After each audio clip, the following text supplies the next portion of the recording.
Oye, Pepe. Oye, Pepe. Sí, tú, Pepe. ¿Cómo estás, Pepe? Adiós, Pepe. ¿A dónde va Pepe? Pepe va a trabajar. Aquí es donde trabaja. Pepe trabaja en la fábrica. Son las 8. Es hora de trabajar.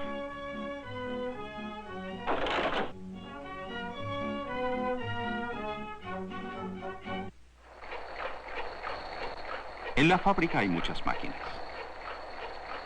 Con estas máquinas se hacen las piñatas. Muchas piñatas.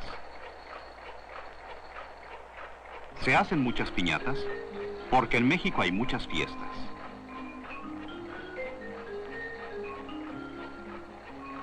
Hay piñatas para celebrar los días de fiesta, como el Día del Santo.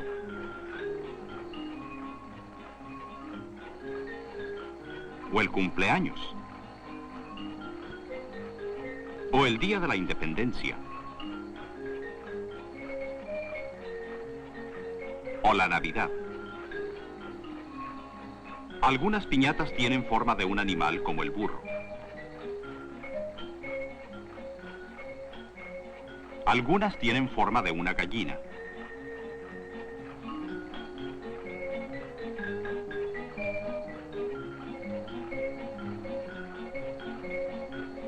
Otras tienen forma de frutas, como la piña.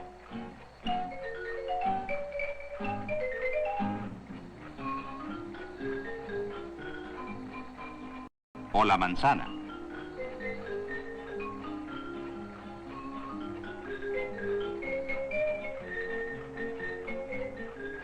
¿Cómo se hacen las piñatas en esta fábrica? Miguel da forma al barro.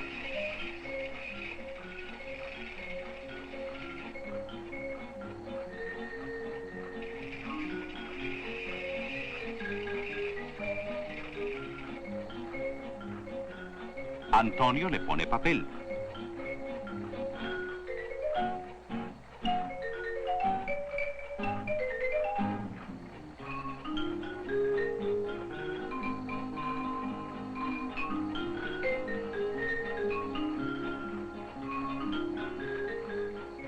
Diego le pone una cabeza de papel.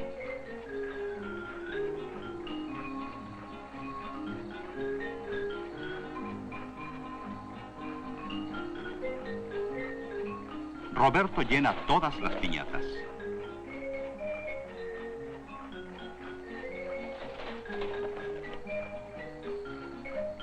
Las llena de dulces. Y Pepe trabaja aquí. Hola, Pepe. ¿Qué tal?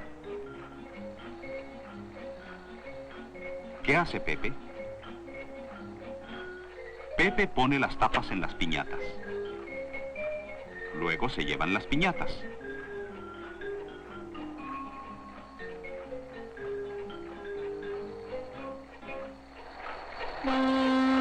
Ahora las máquinas cesan de funcionar. Ya son las 12. Es mediodía. Es la hora del almuerzo. Todos salen de la fábrica. Todos van a tomar el almuerzo.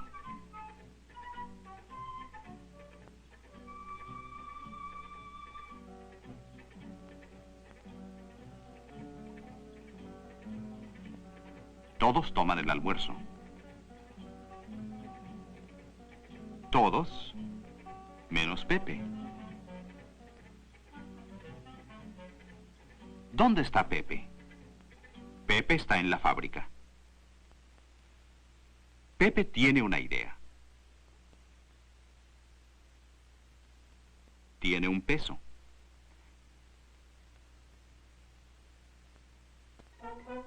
Pepe va a un puesto donde se venden boletos de lotería.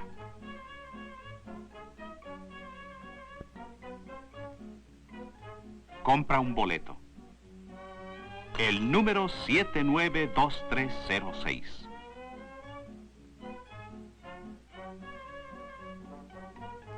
Luego vuelve a trabajar.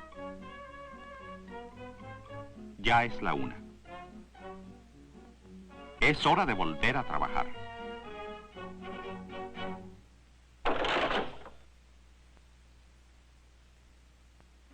Las máquinas vuelven a funcionar.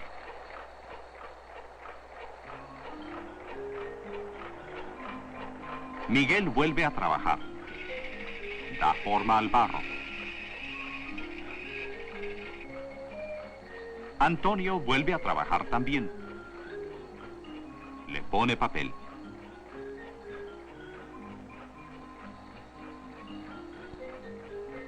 Diego le pone una cabeza de papel.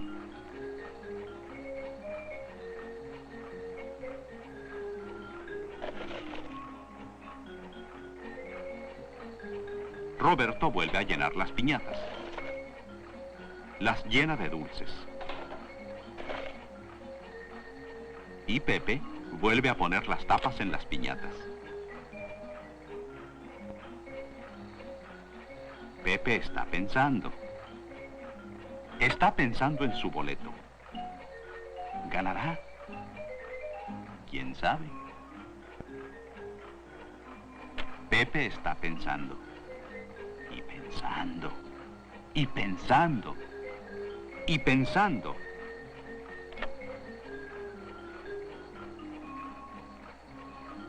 Pepe mira su boleto.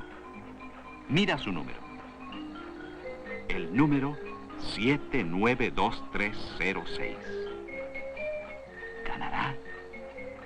¿Quién sabe?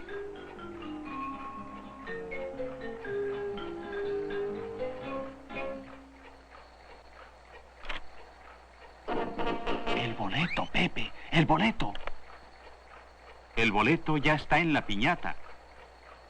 ¡Qué tontería! Pepe, el boleto ya está en la piñata. ¡Caramba! ¿Dónde está el boleto ahora? Hay muchas piñatas, pero ¿dónde está el boleto? Pepe sale a buscar su boleto. Busca su boleto en todos los puestos. ¿Pero dónde está?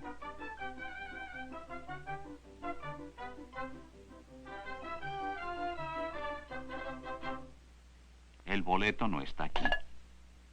Ni aquí. Ni aquí. Ni aquí tampoco. Ya es tarde. Todos vuelven a casa.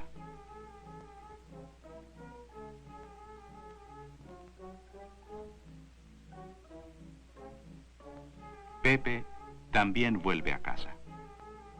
Pero Pepe está pensando y pensando.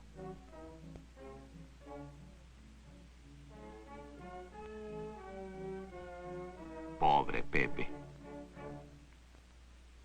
Esta es la casa de Pepe. Aquí es donde vive. Pero esta noche hay fiesta en casa de Pepe.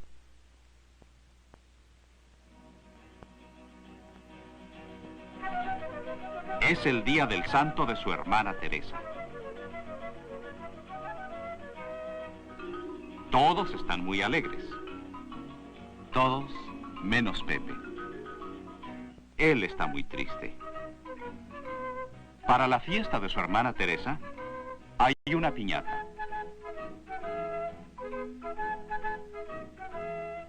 Este no da con la piñata. Ni este tampoco da con la piñata. Ahora le toca a Teresa. Ni ella tampoco da con la piñata. Ahora le toca a Pepe. Y Pepe sí da con la piñata. Ya se salen los dulces. ¿Y un boleto? ¡Caramba! Es el número de Pepe. ¡Qué buena suerte! Pero, ¿ganará? ¿Ganará? ¿Quién sabe?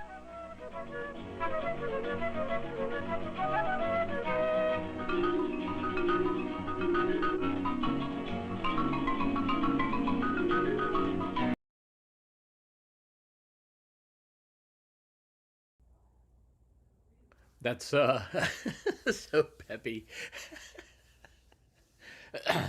Going from pinata stand to pinata stand with his mouth gaping open. Hi, I'm Skip Elsheimer. Welcome to the AV Geeks Lunchtime Streaming Show, where we watch old 16mm films, and that was another Sigma Spanish language film with animation, and I think that they've never been to a place that makes pinatas. I am guessing there is no conveyor belts for pinata manufacturing. It's a bunch of old women and children sitting there doing paper mache on little stools or on the ground. That is my guess how pinatas are made. But poor Pepe. Anyways, we're watching old 16mm films. I hope everybody had a great weekend. It's gray outside and gross, but that's not going to stop us. That will only embolden us to show you more films. Here's another Sid Davis film. I've been doing some work with the Prelinger Archive, kind of uploading new stuff, and I found another Sid Davis that I have not shown on here. What do you think is going to go wrong? Do you think it's going to have voiceover narration, or do you think they're actually going to talk? Will there be a spinning headline? I don't know. Let's see. Big Man on Campus. Enjoy.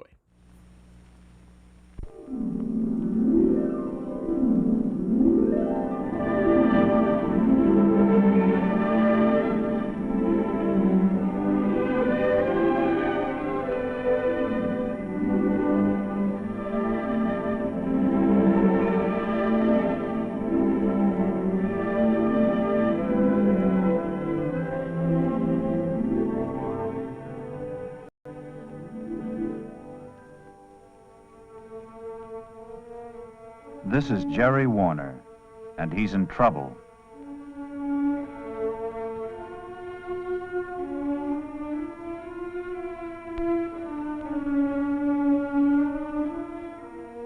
Behind that door, a decision is being made, an important decision that may affect Jerry's whole future. Boy, I never thought I'd be sitting here like this. Sure, I knew other kids who'd been suspended from school and all the trouble they had, but I never thought it'd happen to me. Well, so they suspend me. So what?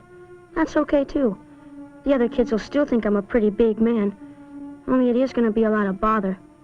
How come I got into this mess anyway? How come?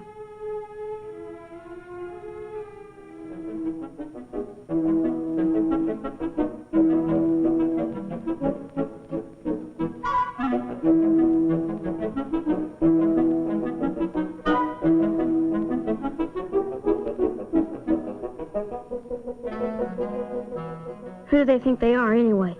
Just because they're bigger, they think they can tell everybody what to do. Make me feel like a real punk so my friends can laugh at me. What's the difference if I did run?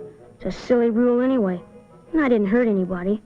Nobody's gonna tell me what to do.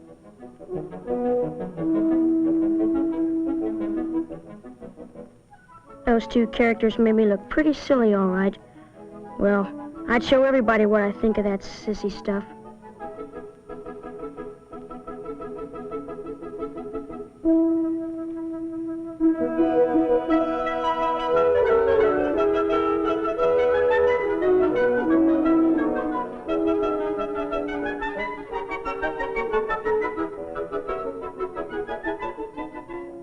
Well, it's not hard to make somebody else look silly either.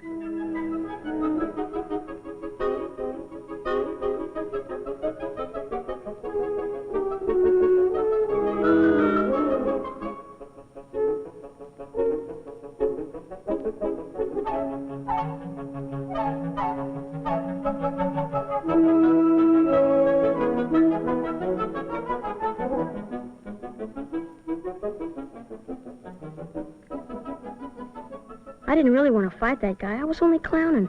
But everybody was watching me, and I couldn't back out, could I? They'd think I was chicken. Mom called the whole thing a storm in a teacup. After all, boys will be boys, she said. It wasn't as if I'd done anything terrible, just a little fight. Sure, the school has a rule against fighting, and when you come right down to it, I did start the whole thing. I guess I was in the wrong, but Mom was on my side, so what could I lose? Still, I suppose she had to agree to letting them discipline me. But 1 week on the trash detail, boy, especially in the girls' section, that was really humiliating. The other kids are probably laughing their head off, and at my expense.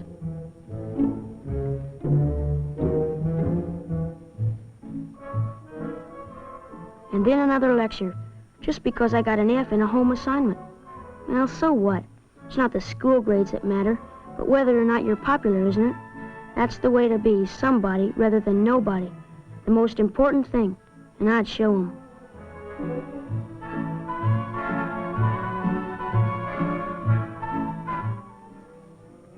I'd show 'em that I was somebody, not afraid of anything.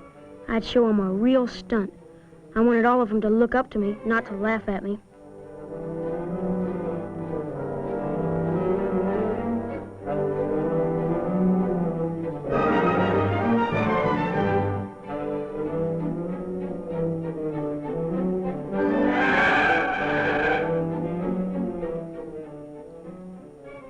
It was a close call, all right, and I was scared. It really was a dumb thing to do. But I had to play it through, didn't I?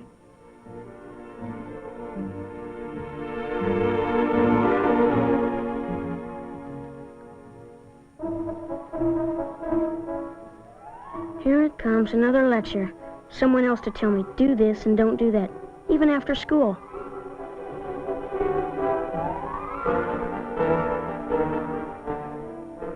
The policeman said that I put myself in danger, as well as setting a bad example.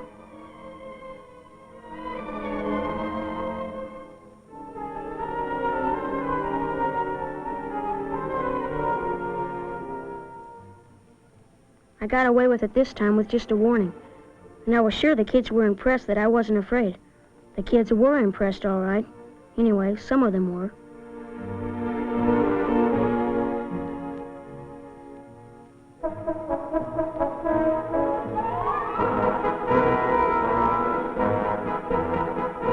I wondered what all the others thought.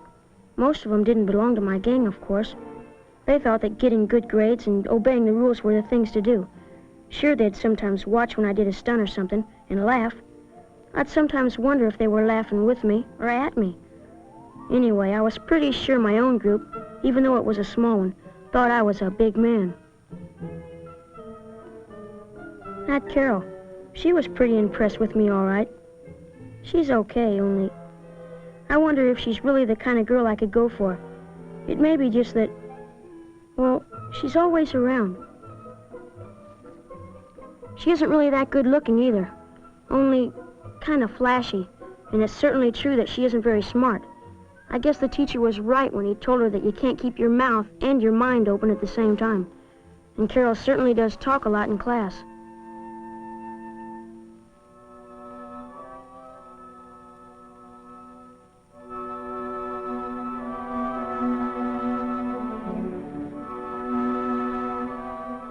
Maybe the fellows of the gang weren't the greatest, but I didn't want to be left out. Like when the guys wanted to stop and fool around at Dino's.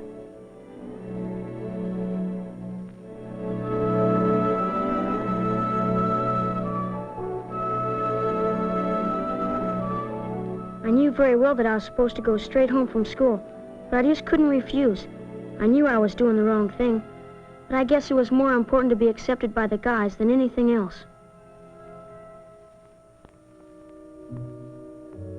I was very late getting home, all right. Mom was real angry with me. I guess I had it coming. Mom said I was grounded and had to stay home Saturday.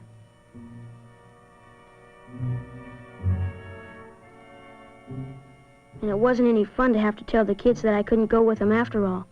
They knew why, and I felt I was losing my reputation for being a big man.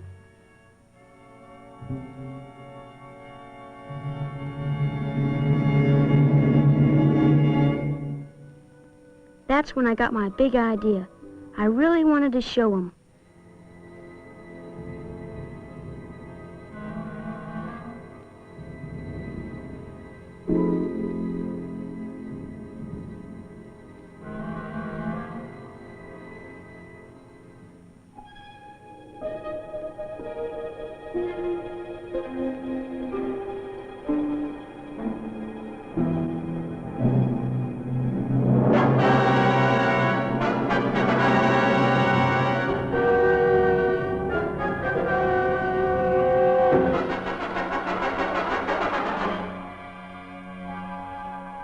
Well, I guess I have a good idea now why I'm sitting here, in this fine mess. It wasn't just the one thing. I'd been wrong in a lot of things. I guess I just wasn't too sure of myself, but I wanted to belong. And so I tried to play the big man by showing off and by refusing to listen to anyone with authority. Most of the other kids were getting along with authority okay, and it did seem to pay off for them. But everyone has a boss. I guess it's about time I learned that too. Jerry wanted to be accepted and liked and admired by his friends. But all his showing off and rebellion really just accomplished the opposite in the long run. Playing the big man, he had even placed himself and others in danger and created trouble for his friends. But he was hurting no one nearly as much as he was hurting himself. Well, he had called the tune. Now he had to face the music. But perhaps it wasn't too late. He had been wrong. He knew that now. Perhaps he would get another chance. Jerry did get another chance. He had taken an honest look at himself and had come up with some good answers. If he's smart enough to act upon them, then he is taking the first step toward growing up.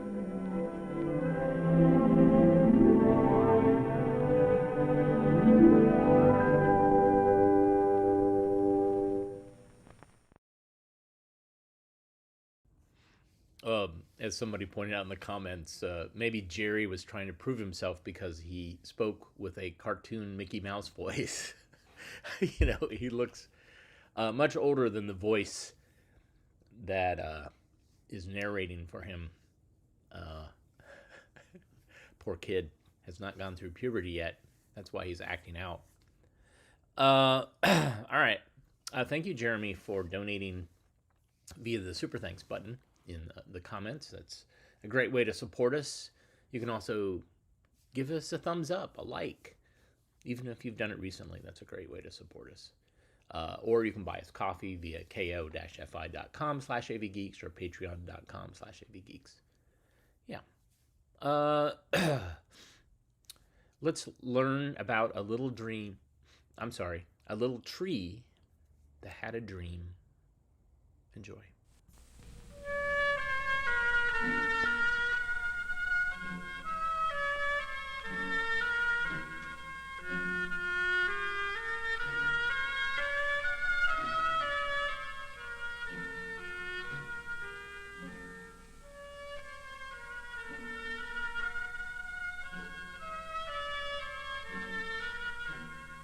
Joshua trees grow in the hot, dry desert.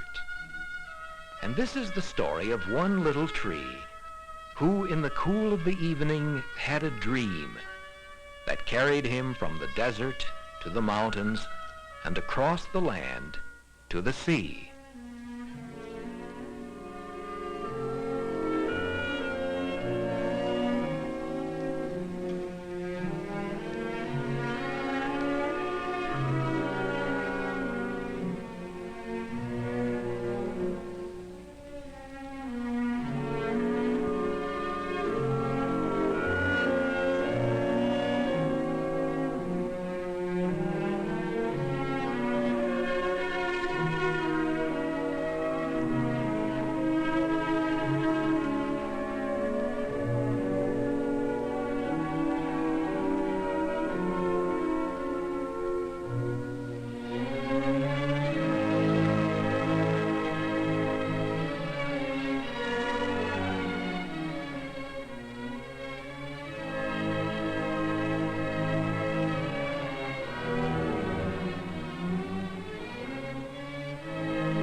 Awakening from his dream, the little Joshua remembered the infinite variety of trees that grew in the mountains, the valleys, and across the land to the sea. Now he knew every tree was important, and that he added to the color and the beauty of the desert.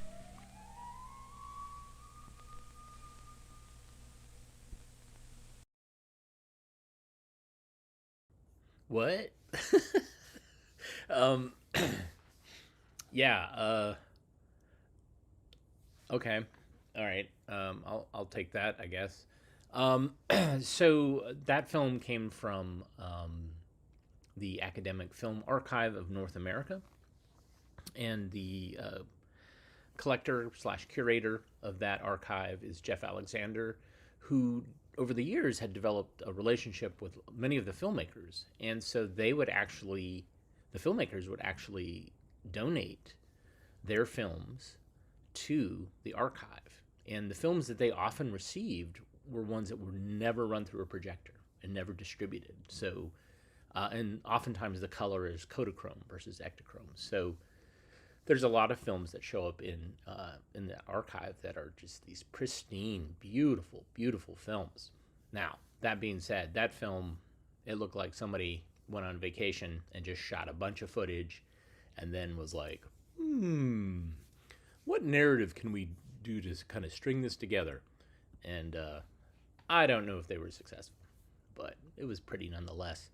All right, so this one comes from the Prelinger archive, and this is easily, I see this footage from this film showing up in documentaries all the time. See if you can guess what is the one scene that gets used more than any other scene in this film. This film came out in 1957. It is a promotional film for advertisers to advertise in Redbook magazine. And basically what it's doing is it's describing who the target audience for Redbook is and why advertisers could potentially advertise to them. Enjoy.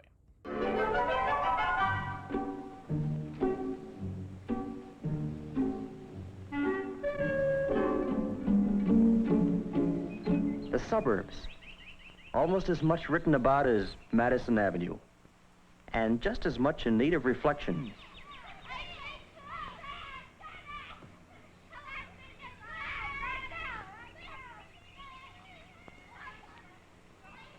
Like Madison Avenue, life in the suburbs has its good moments and others not so good. Oh, no!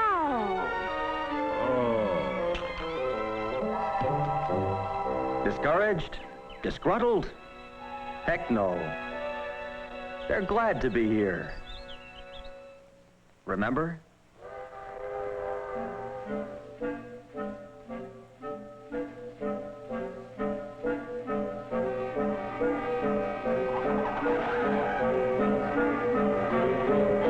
We've got to move.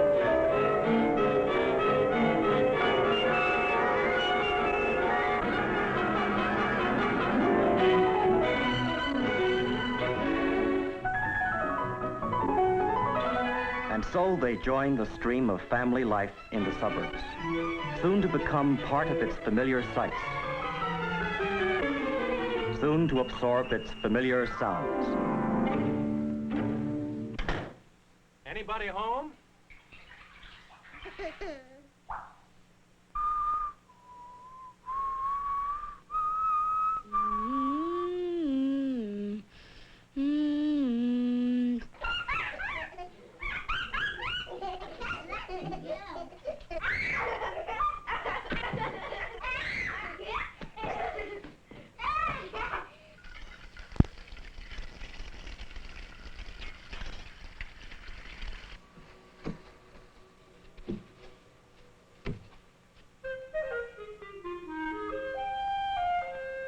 These are what Redbook means by its young adults. People in a certain living situation with particular interests and particular goals.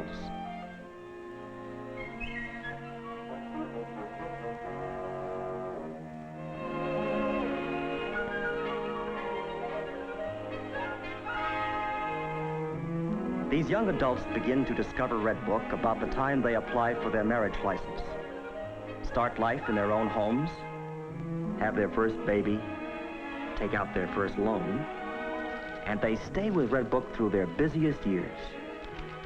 As Redbook sees them, they're an energetic lot, a carefree lot, even though so suddenly plunged into family life. As the babies start coming, they usually decide to concentrate on their houses, with the woman staying home to learn new ways to run a household.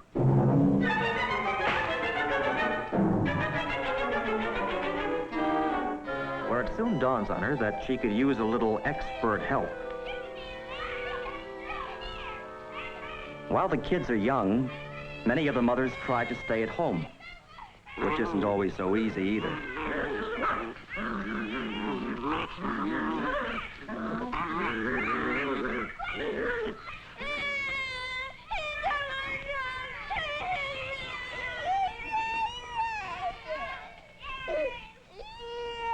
There are times when it's good to have other young adults to talk to.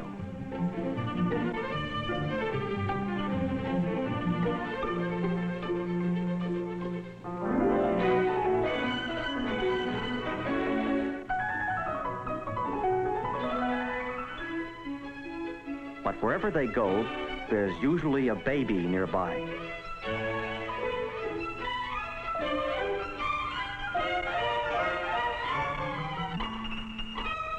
And about the time the parents think their children have them hypnotized, they give a party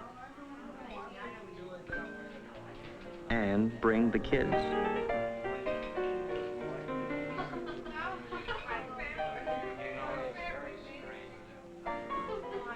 School construction, we were talking about that all the time. I think that when they build the schools, you can play.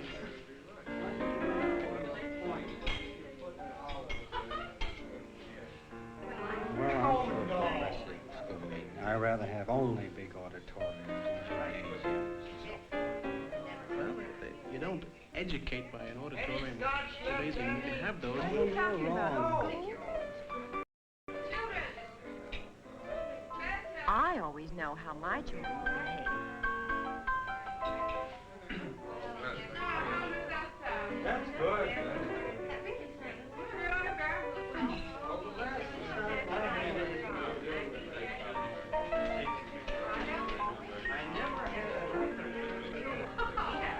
Oh, no, you're kidding.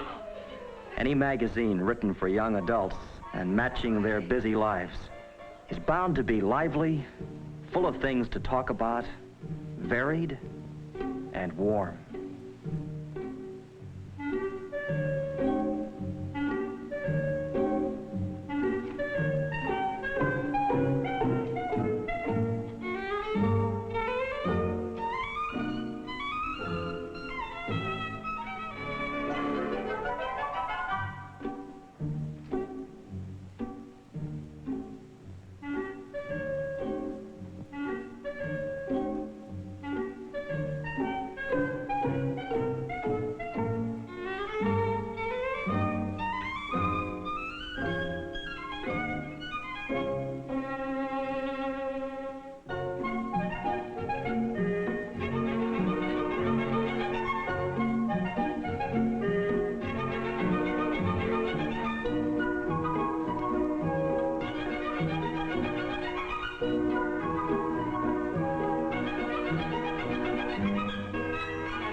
On their own for the first time, and determined not to miss a single new homemaking idea.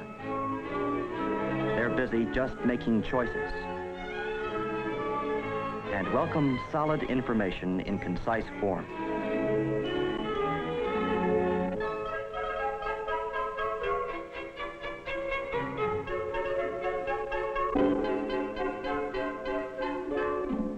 It takes a while for a young couple to realize all they're in for when they buy a house or when they have a baby. And when they buy a house and have a baby,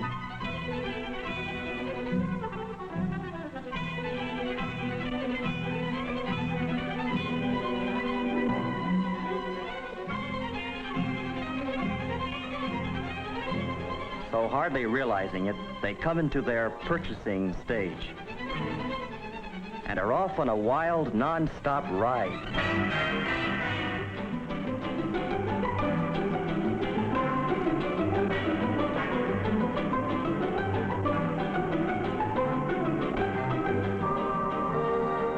It's a happy-go-spending whirl, reflected in the windows of the suburban shopping centers where they go to buy.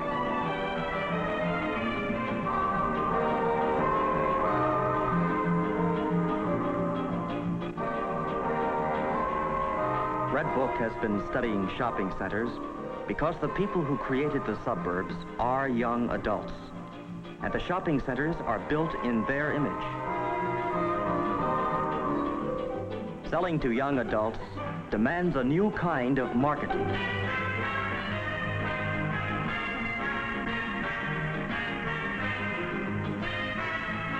For these young adults, the shopping centers have built fountains, commissioned statues, put in restaurants and freestanding stairways. They've included banks, loan offices, rental plans, plant nurseries, and places to buy building materials. The shopping centers see these young adults as people whose homes are always in need of expansion.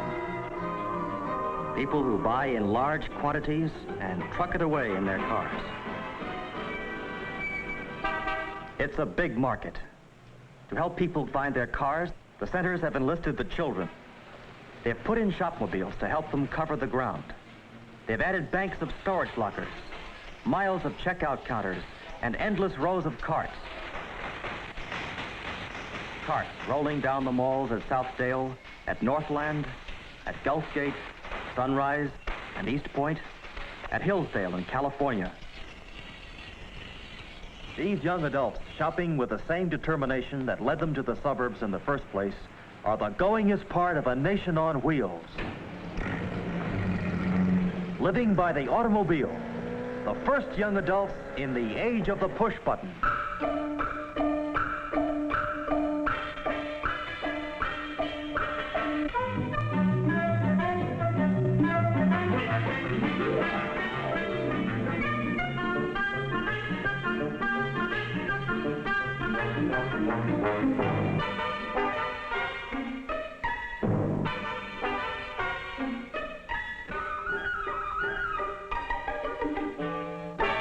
Like the rest of life in suburbia, shopping has a family flavor. Do you remember what size she was? 5. Then we bought a tree to go with it. Yes, that was pretty nice. I don't know. Shall I take it? These busy families make the shopping centers look young and colorful. They have a let's go see quality that brings crowds to community events and promotions.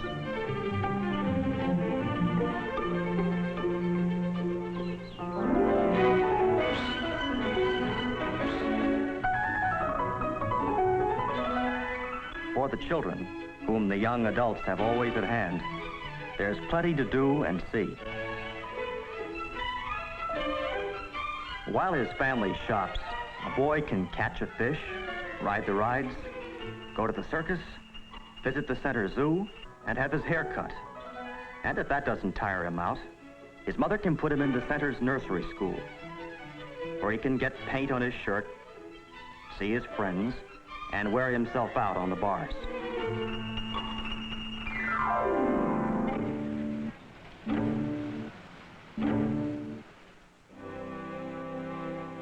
Since these young adults seem to be able to outlast their children, they stash them away at a neighbor's house and go back to the center for more.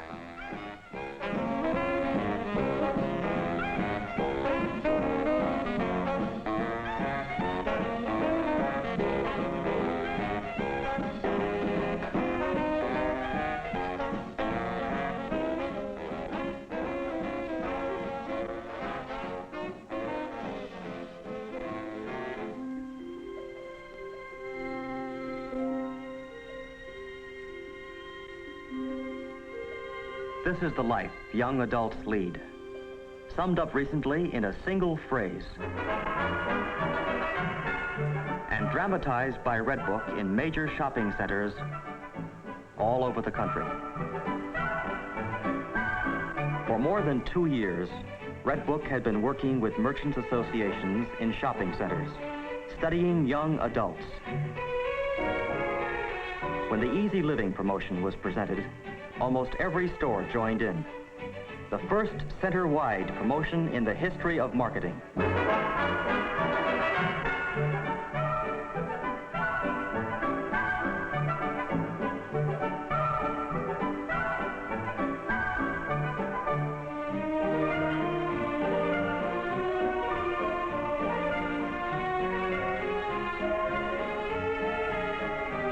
Before Redbook could develop a successful selling program for young adults, it had to get out and see them many different ways.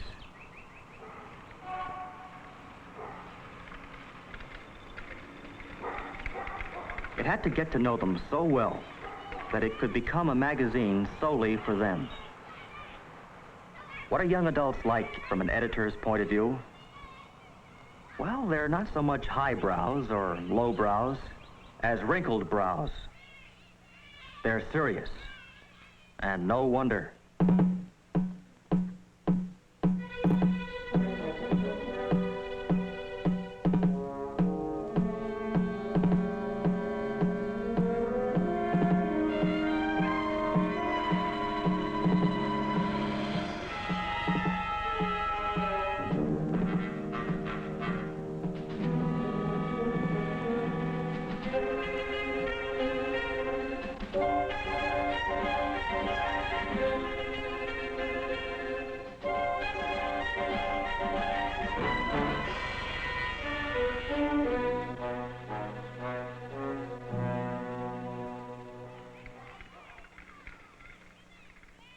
To give these serious young adults the substance they want, to build a durable relationship with each reader, Redbook edits for one person at a time.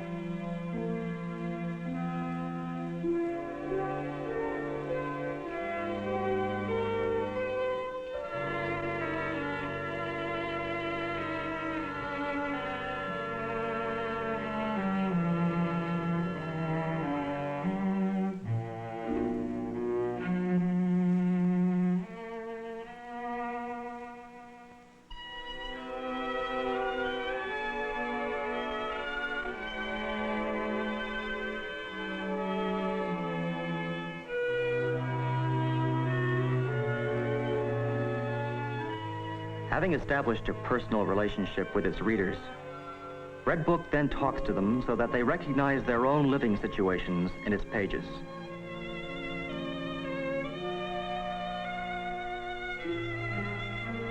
I wonder whether we could be happy in a place like that. When we brought the baby home, I thought Billy looked awfully worried.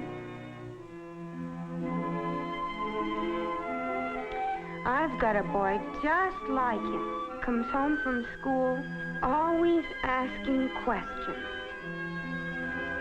I remember the first time my daughter asked me about God.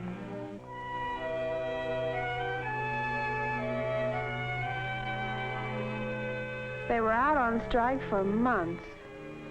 If that ever happened to us, I don't know what my husband would do.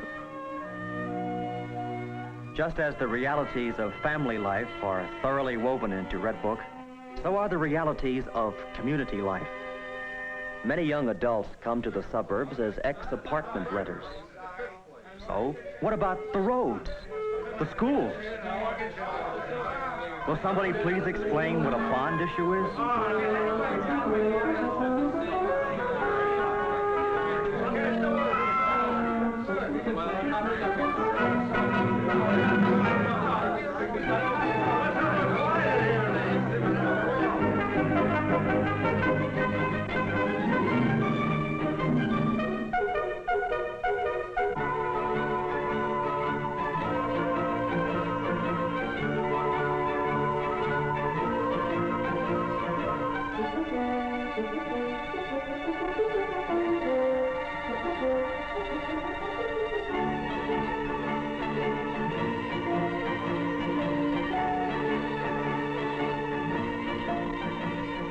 Writing for young adults Redbook's editors have to keep learning and analyzing. Without too much crystal ball gazing, Redbook's editors have to keep an eye to the future. Are you going to the dance tomorrow night? Yeah, if I get my homework done. There is a whole new generation coming, soon to be young adults. A bigger than ever market of people who have a history of their own, who remember all the way back to Eisenhower, who probably never saw their mother use a ringer, think automobiles or household appliances, and have reserved seats on the next rocket to leave the Earth.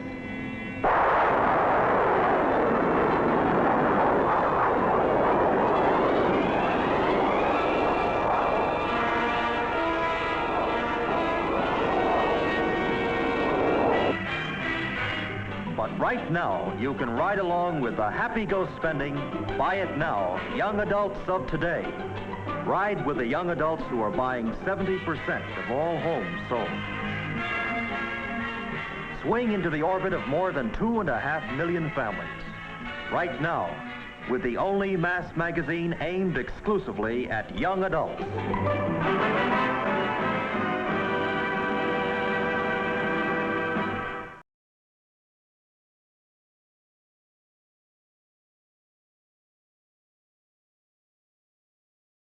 Oh, yeah.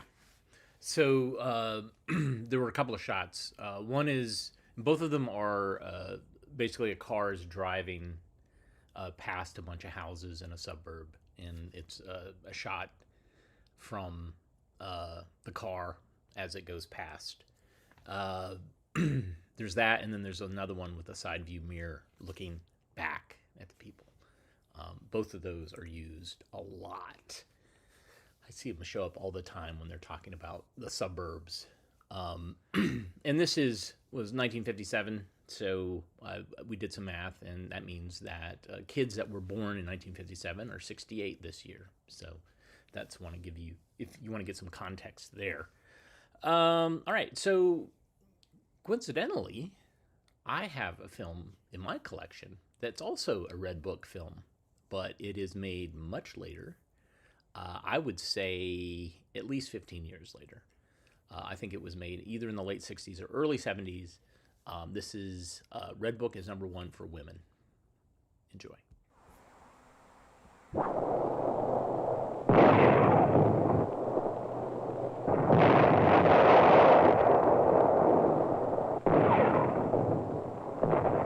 This was the beginning of an incredible marketing revolution. Out of the rubble of World War II came the baby boom of the 50s and the emergence of the 18 to 34 market as the prime target of advertisers in every field.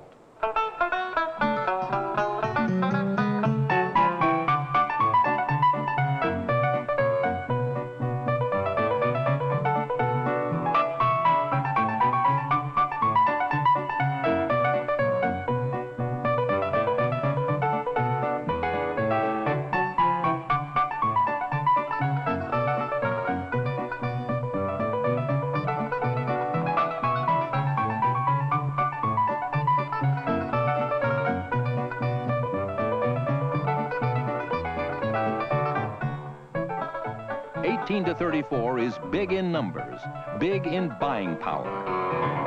Right now, close to 60% of the U.S. population is under 35.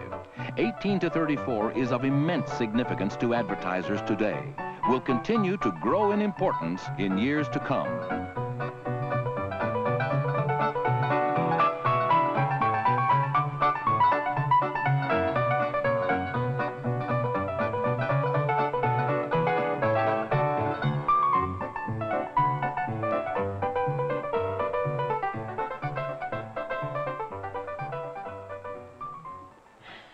Like most people, when I got out of college, I didn't know what I wanted to do. The one thing I did know was that I wanted my own place, my own things. That meant a job. Oh, I like my job and what it enables me to do. Like furnishing my own apartment. I'm getting new drapes and new furniture next week. I also get to buy the clothes I like. It's funny, when I was in school, I didn't used to think very much about things like cosmetics or makeup or clothes. I just used to wear blue jeans, your basic ski jacket, maybe a little eyeliner. But now I know how important it is to have the right look. My look. So I read magazines like Redbook and Be Beautiful to help me do the best with what I've got. The future? Oh, I don't think very much about it. Maybe marriage? A career? Oh, I don't know. There's lots of options. I don't have to make up my mind now. After all, I'm only 20. One of the nice things about being 20 is the tremendous number of things you need and want and are able to buy. That's why 18 to 34 is so vital to advertisers. 18 to 34 uses 133% more lip gloss than women over 35, 73% more blusher. They use 400% more frozen dinners, buy 220% more stereos.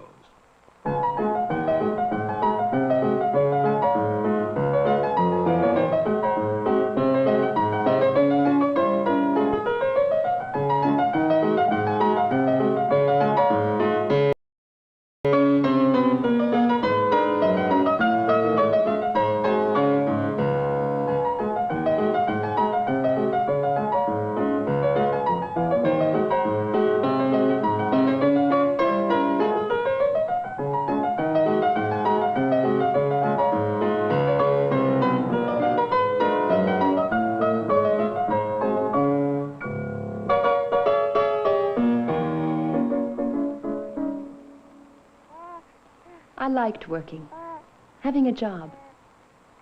Then I met John. You know, when we were first married, we wondered about raising a family. Now, I don't ever remember making a decision, but here we are. Oh, it's hard work, but I love being a mother. I also love running a household. I find it very satisfying.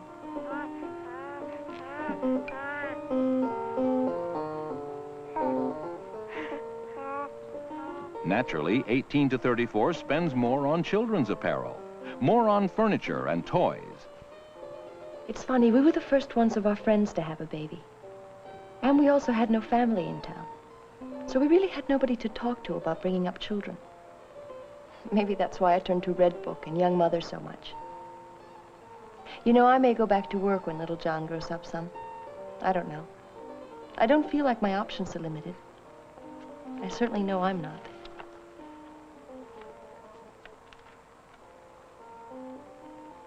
They also buy twice as much cookware, 240% more life insurance, 145% more furniture, 125% more washing machines.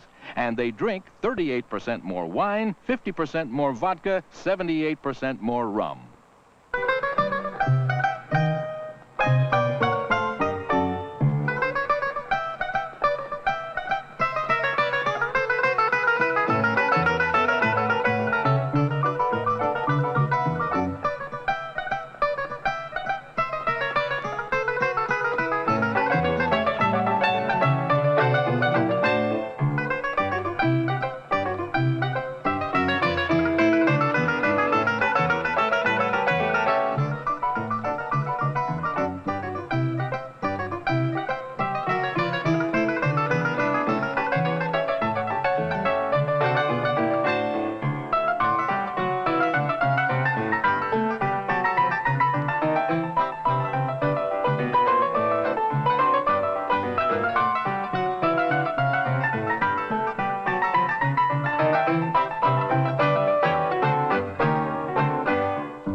I always wondered what it would be like to turn 30. I dreaded it. But you know what? It's really sort of terrific. Everything seems better. What I like best is watching my children turning into people. And I've gone back to work, so I'm really very busy. We're also thinking of moving to a bigger house, or maybe refurnishing the one we've got. There's a lot going on in my life. And you know what? Redbook is as much in touch with the way I am now as it was when I was 20. I may even enjoy it more. But that's because I'm interested in so many more things.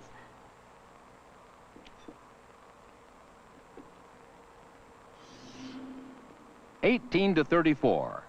Big today, bigger tomorrow." 18 to 34 will increase 15.6% by 1985. biggest growth of any age group. 18 to 34 buys more, takes more chances, is not brand rigid, will respond to new ideas.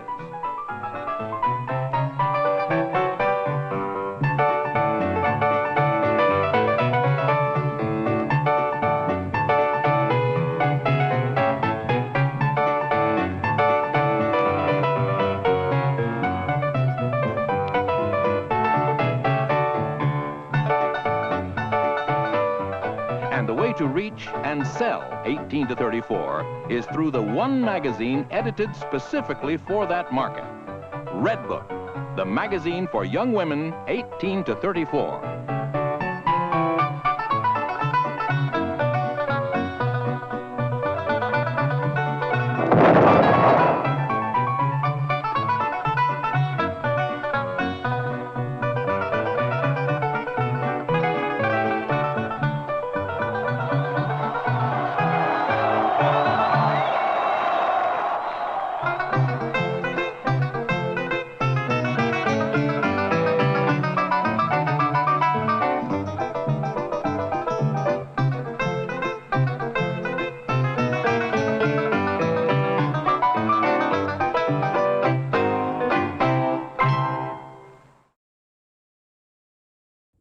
Wow, 20 years later, 1977. Fascinating. I guess somebody in the comments said that Redbook still exists, but it's online only. I think now, if it truly is online only, the whole thing about getting people to advertise, it doesn't matter because of cookies on your browsers.